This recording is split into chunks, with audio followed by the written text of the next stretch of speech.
So a bit of a different setup today. I'm at my folks' house for Christmas, which means I'm working with what I've got and trying to find time to do a shoot in between fixing everybody's laptops. But actually, this timing works perfectly because I'm willing to bet quite a few of you just got some new smart home gear over the last few days.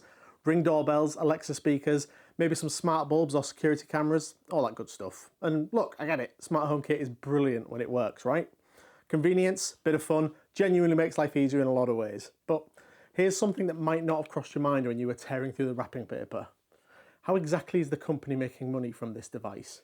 Because companies don't just hand out cheap tech out of the goodness of their hearts. They're not charities. If the product seems suspiciously cheap, or they're providing you something for essentially for free, there's usually a reason for that. And the answer more often is that it's you, or more specifically, your data. Now, before you start unplugging everything and chucking it in the bin, this isn't one of those doom and gloom videos where I tell you to live in a cave and never trust technology again. I promise you I'm not here to rant at you or to make you feel rubbish about the presents you've just received. What I am going to do is explain what's actually happening behind the scenes with a lot of these devices. I'll show you some real world examples that might surprise you, some of them certainly surprised me when I learned about them, and most importantly, I'll give you some proper practical steps you can take to protect yourself, whether you want to keep using what you've already got, or if you want some ideas for things you want to buy in the January sales. Sound fair? Right then, go grab a coffee, I'll get one too, and then let's get into it. Let's start with the fundamental principle here, because once you wrap your head around this, everything else starts to make a lot more sense. If the product is free or suspiciously cheap, then you are the product. I know that sounds a bit dramatic, like something out of a documentary on Netflix, but stick with me for a second here because this is genuinely how loads of modern tech companies operate. It's not some tinfoil hat theory, it's literally just their business model. They're quite open about it if you read the small print, which, let's be honest, none of us do. Smart home devices that seem like an incredible bargain are often subsidising their cost by collecting and monetising your data. They're not making money from selling you the hardware, or at least not much of it. They're making money from what the hardware can tell them about you, your habits, your patterns, your life. First up, they can sell anonymised, or sometimes not so anonymised, usage data to third parties. As I said before, your habits, your patterns, including really personal stuff like when you're home, when you're not, what time you wake up, when you go to bed, how often you're in the kitchen, all of it. This is incredibly valuable information to marketers, insurance companies, data brokers, you name it. There is an entire industry built around buying and selling this stuff. Second, they build detailed advertising profiles based around your behaviour. Every voice command you give to your Amazon Echo, every search you do, every product you look at online, all of it goes into a profile that makes advertising more targeted and therefore a lot more valuable. The more they know about you, the more precisely they can aim ads at you, and the more money those ads are worth. Thirdly, and this is a clever one, they might be giving you cheap hardware specifically to hook you into their ecosystem. They know full well that eventually you'll pay for premium subscriptions. The device itself is basically bait. It's known as a loss leader. The ongoing subscription, the cloud storage, the advanced features, the stuff that makes it actually useful, that's where they make the proper money. And fourth, and this is increasingly common these days, they're using your data to train AI models. Your voice recordings, your camera footage, your usage patterns, all of this is incredibly valuable training data for learning systems. They're not just selling your data, they're using it to build better products so that they can sell those to other people. Now, here's the thing, and I want to be clear about this because it really matters. Some people will tell you they're perfectly happy with this trade-off. They say they get cheap hardware, in exchange they share the data, so what's the drama? But here's what bothers me about that argument. It only works if you actually know what you're agreeing to, and most people don't. They have no idea how much data is being collected, what's being done with it, or who has access to it. You can't make an informed choice if you're not informed, and these companies are banking on you to not read that fine print. You paid 30 quid for a smart speaker at Argos, so surely that's all you're paying, right? Wrong. You're paying a lot more than that, you're just paying with your privacy instead of your wallet. So let's talk about some specific examples because I reckon this gets a lot more real when you see how this actually plays out with devices you might own or maybe have considered buying. Let's start with Ring, because this is probably one of the best known examples and it's caused quite a bit of controversy over the years, and rightfully so in my opinion. Ring is owned by Amazon, right? And Amazon Ring has, on multiple occasions, given footage from people's doorbells to the police without a warrant. Now, here's where it gets interesting. They said they'd stop doing this in January 2024, which sounded great, but then in 2025, Ring quietly partnered with companies like Axon and Flock Security to reinstate police access to footage through a new community request feature. So they technically kept their promise, but surprise, surprise, they found a workaround. Your doorbell is now a camera right outside your home, and the footage of who comes and goes from your home and anyone who happens to pass by your house, it's all being sent to Amazon's servers. And Amazon or their partner companies have ways to access that footage for law enforcement. The technical capability has always been there, and recent partnership suggests they're expanding it, not restricting it. Then there's the Ring Neighbours app. This is the one where Ring creates a sort of social network for your neighbourhood where people can share footage and alerts. Sounds quite nice in theory, doesn't it? Neighbourhood watch, community safety, all that great stuff. But what's actually happening is you're sharing your location, your footage and your activity, not just with your neighbours, but with Ring itself. They're building a massive database of surveillance footage, tracking patterns across entire neighbourhoods, cross-referencing timestamps and locations, and all of this is just normal now, apparently. We've normalised corporate surveillance to the point where people actively participate in it. I remember when they showed Batman doing something similar to this in The Dark Knight back in 2008, and it was portrayed as highly immoral and borderline villainous. How far we've fallen in less than 20 years. This is wrong. And think about what your doorbell actually knows about you. It knows when you're home, it knows who visits, it knows when packages arrive, it can use facial recognition to identify people, your friends, your family, the delivery driver, Santa Claus. All of that information is going to Amazon servers where it's being analysed, stored and used in ways you probably haven't even thought about. Speaking of Amazon, let's talk about voice assistants, because these are probably the most invasive devices in your home and most people don't even think twice about them. There's one sat several feet away from me right now in my mum and dad's house. They just sit on the kitchen counter, always listening. And they are listening. They have to be, right? That's literally how the work word works. Your device is perpetually listening to everything you say, just sitting there, waiting for you to say the magic word to get it to respond with, Your voice recordings get stored, they get analysed, and here's the bit that really gets me. Amazon has admitted that actual human employees listen to the recordings for quality assurance. Google does the same thing. Now, to be fair, they're only capturing what happens after you say the work word and whilst you're actively talking to the device, so it's not like they're recording your entire day. But think about what you do ask these devices. Shopping queries, health questions, reminders about personal appointments, searches for things you'd never want anyone else to know about. All of that is potentially being reviewed by some random Amazon employee somewhere. And beyond just the recordings themselves, these devices are building incredibly detailed profiles about you. What you buy when you're home, what music you like, what questions you ask, even health-related questions. All of this goes into a database that's used to target advertising, train AI models, and generally monetize your existence in whatever way makes them the most money possible. Now let's talk about something that seems even more innocent. Smart bulbs and plugs, because surely they can't be that bad, right? You might be thinking, come on, it's a light bulb, what's it going to do, spy on me? Well, no, not exactly, but these devices still collect data, and that data is still valuable to someone.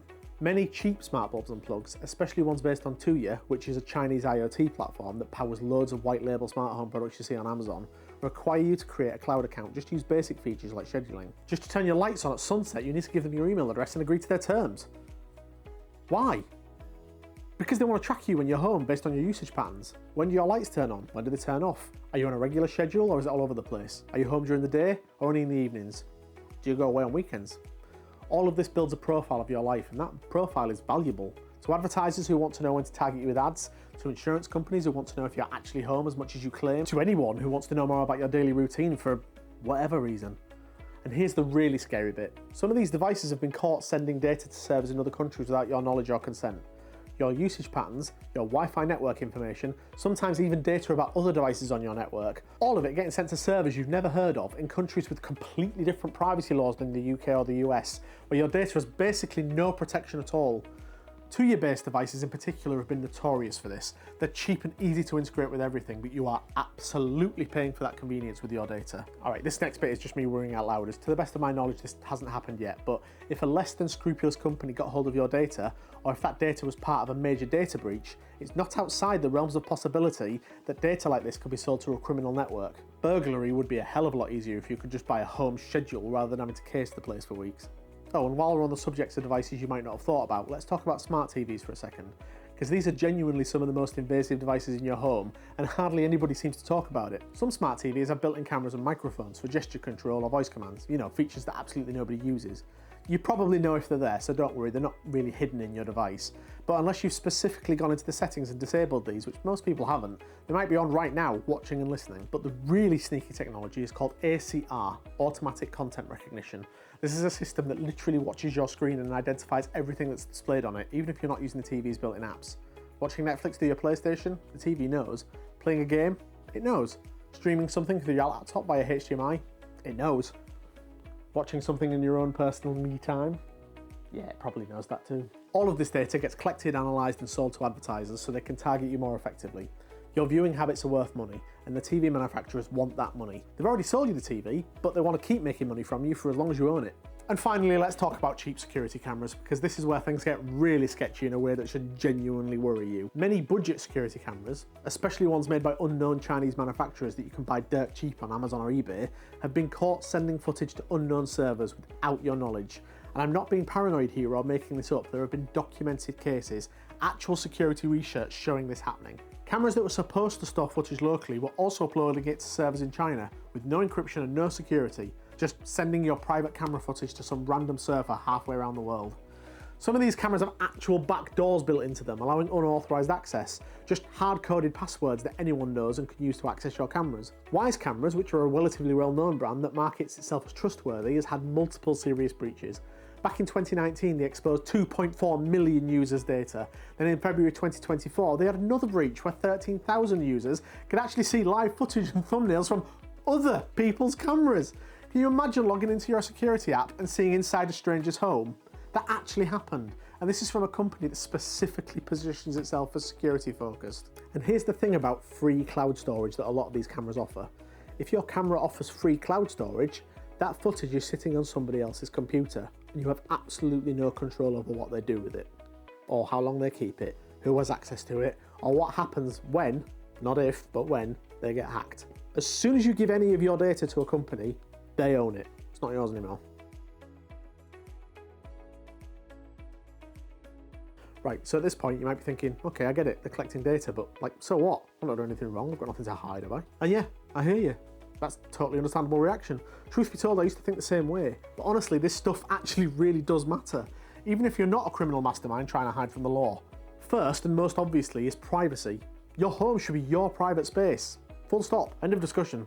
The idea that companies are essentially surveilling you in your own home, building detailed profiles about your daily life, listening to your conversations, watching your habits, that should feel wrong to you, because it is wrong. You shouldn't have to wonder whether your doorbell camera footage is being handed over to the police. You shouldn't have to worry that your voice assistant might have heard something private. Your home is supposed to be the one place where you can truly relax and be yourself, without anyone watching or judging or collecting data about you. Do you want to live in the book 1984? Because this is how we live in the book 1984. Secondly, security. The more data that's collected about you, the more potential there is for that data to be breached. It's that simple, really. Every single one of these devices is a potential entry point for hackers. Every cloud server storing your data is a potential target, and when breaches happen, and they happen all the time, your private information is suddenly out there for anyone to access. Your footage, your voice recordings, your usage patterns, all of it. Remember that Wise breach I mentioned? 2.4 million users. That's millions of people who thought the security cameras were keeping them safe, only to have their data exposed because the company didn't take their security seriously enough. Thirdly, control. If your device needs the cloud to work, the company controls when and how it works. You don't, they do. They can change features whenever they want. They can remove functionality with a software update. They can start charging for things that used to be free. They can shut down the service entirely and turn your expensive smart home device into a useless hunk of plastic and metal. And you've got no say in any of it. You don't own it, you're just renting it from them on their terms, and those terms can change at any moment. And fourth, future costs. Today's free features have a nasty habit of becoming tomorrow's paid subscriptions. This is a pattern we've seen over and over again. Remember when Ring cameras used to include more free cloud storage? Then they reduced it. Then they started pushing paid plans harder and harder. Then they started adding features that only work with a subscription. Features that used to be free, now locked behind a paywall. They're far from the only company to do that. It's the drug dealer philosophy. The first hit is free, but then, whoa boy, it's gonna cost you. This is the pattern. The cheap hardware gets you hooked. The ecosystem locks you in, and then slowly but surely the costs start creeping up and up. But here's the thing, and this is really important because I don't want you to think I'm telling you to chuck everything away. I'm not suggesting you go live in a cave somewhere without electricity, although I'm not going to lie, sometimes that does sound kind of nice. But what I am saying is this: be informed, know what's happening, understand what you're agreeing to, make conscious choices about what trade-offs you are willing to accept. If you're genuinely happy with the convenience and willing to accept the privacy trade-offs, fine. That's absolutely your choice to make, and I'm not here to judge you for it, but it should be a choice, not something that just happens to you because you didn't know any better. So let's talk about what you can actually do about this. I'm going to split this into two parts. First, what you can do with the devices you've already got. Because let's face it, you're probably not going to bin that Echo Dot your son gave you the other day for Christmas, and nor should you. It was given with love, and not at all because you're impossible to buy for. And second, what to look for when you're buying new stuff down the line. Let's start with the stuff you already own. First of all, go into the settings for your devices and actually have a proper look at the privacy options. Don't just skip through them clicking accept and everything. Actually read what you're agreeing to. Most of these devices let you opt out of at least some of the data collection. It won't be all of it. They're not going to give you a big friendly button that says stop monetizing my existence please, but you can usually disable things like voice recording storage, usage analytics, personal advertising, that sort of thing, and every little bit helps. For Amazon Echo and Google Home specifically, both of them have options to auto-delete your voice recordings after a certain period. Amazon being Amazon, recently did change the terms of the agreement for their Echo devices. I am altering the deal. Pray I don't alter it any further. In March 2025, Amazon removed the option to process voice commands locally on your Echo devices. This means all of your voice recordings now automatically go to Amazon's cloud servers. There's no way to opt out of that anymore if you want to keep using your Echo. So whilst you can control how long they keep the recordings, you can't stop them being sent in the first place, even though your device is still perfectly capable of doing it itself. It's still worth setting up auto delete though. Go do that right now if you haven't already. Seriously, I'll wait. Pause the video, sort that out and come back. Did you do it? Okay, I trust you. Second, if your devices have cameras or microphones that aren't always needed, turn them off when you're not actually using them.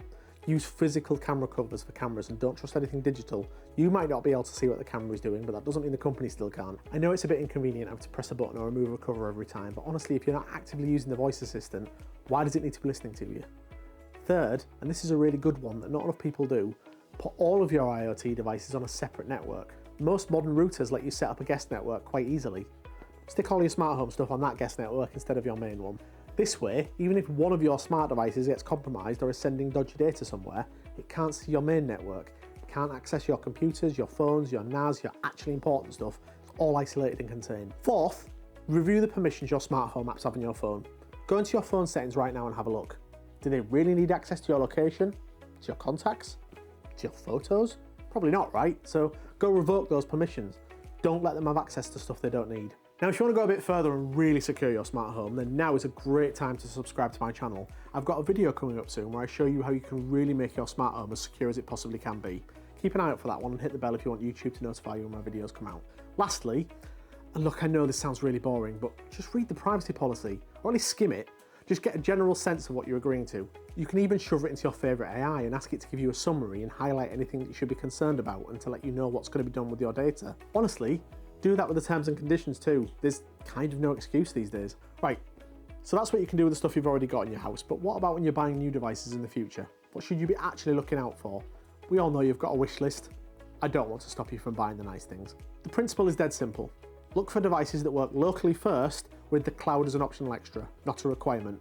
I'm not going to rattle off a massive shopping list of specific products here because this video is long enough and I've already got an entire video coming soon where I go deep into the smart home companies I actually trust and why. That one will have recommendations for lights, cameras, switches, all of it. But if you're looking to get some things right now, I'll drop a link in the description with a few of my most recommended products. But in the meantime, here's what to look for when you're shopping. First, check if the device supports open standards like Zigbee, Z-Wave or Matter.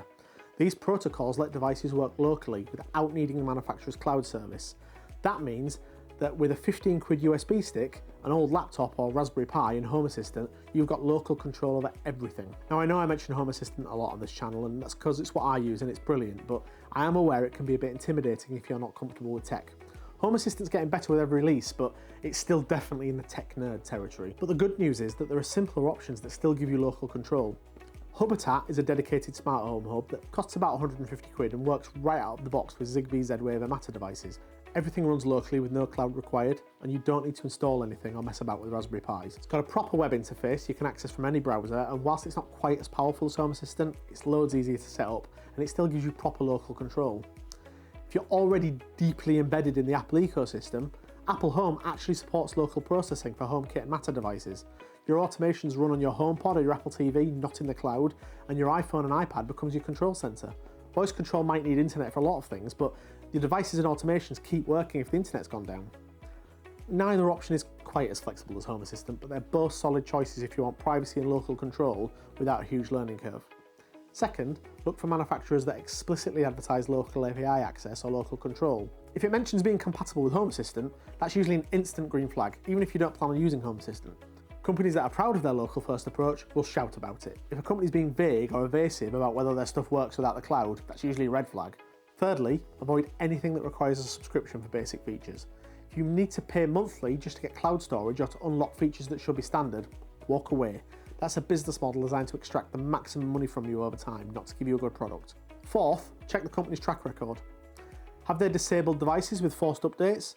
Do they have a history of shutting down services?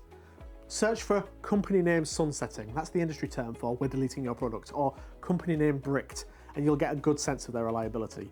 And finally, when in doubt, go with boring, reliable companies that aren't trying to disrupt anything or build an ecosystem of their own. IKEA makes light bulbs that work locally because they just want to sell you the light bulbs. They're not trying to monetize your existence or build an advertising empire. Sometimes boring's good. The key point is this. You don't need to replace everything all at once. You're not made of money, I'm certainly not made of money, but as your old devices die naturally, or if you want to expand your smart home, make better choices. Build it up gradually over time, and eventually you'll end up with a smart home that's actually yours, not rented from Amazon or Google or whoever else. Okay, let's zoom out for a second and talk about the bigger picture here, because I think it's easy to get lost in the technical details and lose sight of what this is actually about. This isn't about being paranoid. It's not about tinfoil hats and hiding from the government and living off the grid. It's about being informed and making conscious choices about your own home. That's it, that's all I'm advocating for here. Cheap smart home devices are not inherently bad or evil. Sometimes they're absolutely fine. Sometimes the trade-off is worth it for convenience. The important thing is knowing what the trade-off actually is and choosing to accept it rather than having it happen without your knowledge. Local control gives you 3 massive benefits that I think are worth considering. First, privacy. Your data stays in your home. Doesn't get sent to servers in Silicon Valley or China or wherever, doesn't get analysed by algorithms, doesn't get sold to third parties or used to train AI models, it just stays home where it belongs. Second, reliability. If your internet goes down or if there's another global service outage, and let's be honest, neither of those things are exactly rare these days, your lights still work, your automation still run, your smart home doesn't just suddenly stop being smart because your ISP is having a wobble. And lastly, ownership. You actually control your devices. Companies can't change features of the software update. They can't add subscription fees for things that used to work. They can't shut down services and brick your hardware. What you buy is yours, and it keeps working indefinitely. And here's the thing, companies are starting to respond to the demands for local first options. It's getting easier all the time. The tools are getting better. Modern manufacturers are adding local APIs because people are demanding them. This isn't some niche thing that only hardcore privacy nerds care about anymore. Regular people are starting to realise that maybe, just maybe, having Amazon or Google controlling your home isn't ideal. Maybe it's not a good trade-off after all. The tide is turning. Slowly, but it is turning. And the more of us who vote with our wallets and choose local first options, the faster that change happens. Right, so let's wrap this up like a Christmas present, because I'm aware I've been talking for quite a while now. My mum's sat in the corner looking really anxious. If you've got smart home stuff for Christmas, brilliant, enjoy it. Have fun with it. Make your home a little bit smarter and a bit more convenient. There's nothing wrong with that, and we all start somewhere. My first devices were Philips Hue. I hate that company now, but I loved them at first and they gave me pleasure for a long time. Just be aware of what's happening behind the scenes. Take a few minutes today to just go through some of those privacy settings I mentioned and disable some of the more invasive data collection ones if you can. Every little bit helps and it only takes a few minutes. And when you're buying new stuff in the future, keep an eye out for local first options. It doesn't have to be all or nothing. You don't have to rip everything out and start from scratch. Just make better choices going forward, one device at a time.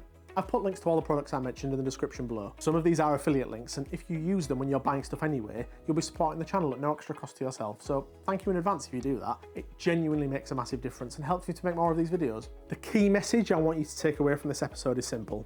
Your home should work for you, not for advertisers, not for Amazon's bottom line, not for Google's data collection, for you. Make informed choices, understand the trade-offs, and remember that convenience is great, but privacy and ownership matter too.